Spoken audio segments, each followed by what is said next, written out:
Hey there, Julian here, and welcome to member script number 14. So what we want to do here is create a loading state. So first, let me just show you how that actually looks. So over here, if you go ahead and click one of these, for example, you'll see a nice little loading state before it refreshes. That way there isn't just a second of what's going on for the user. Then, as we can see here, it's cleared, we're good to go, it is gone. So let's get into it. First things first, you are going to need the member script number 14 code. And there is one thing over here which you will need to keep in mind. And what that is it is setting the time to have this loading. Now this one, the page refreshes, so we have it set to 5,000, which is 5 seconds, and that is a little bit long. You may not need that, change it to whatever it is that you want. Then we have some other stuff in here which we are not going to need to worry about because everything else takes place in Webflow. So here we have this loading state div, and just for styling, what you're probably going to want to do is figure out where you should actually be putting that loading state, which in this case is this form border.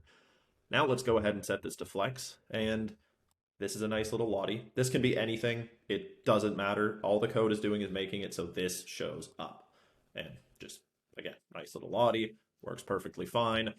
So what you need to do is, first of all, just make it and style it. And then after that, you're going to want to grab this loading state, the outer wrapper that you have, and add this ms-code-loading-element equals 1.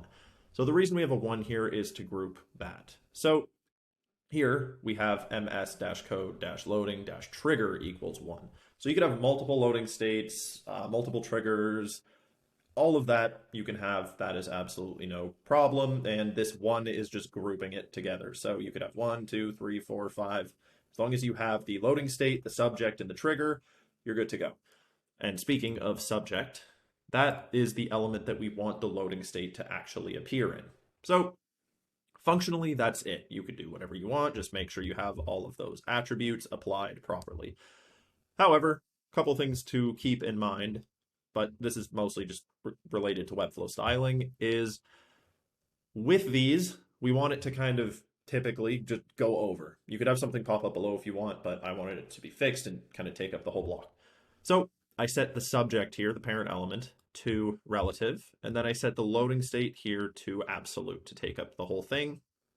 And then to position this in the center, I set it to flex center like so, because the code is actually setting this from hidden to flex and placing it in this item. So that's how you edit it. And then before you go live, you're just going to want to hide your loading state, and you could leave it wherever you want, but just for easy access, I'm going to put it up here. So that's it. Then all you need to do is make sure your triggers are set like so. For example, I have it on this, which is going to add a project to the list, and I also have it on this, which is going to remove a project from the list. So that's it. If you have any questions, any problems, anything like that, let me know in the 2.0 Slack or email Julian at memberstack.com, and I will get back to you as soon as I can.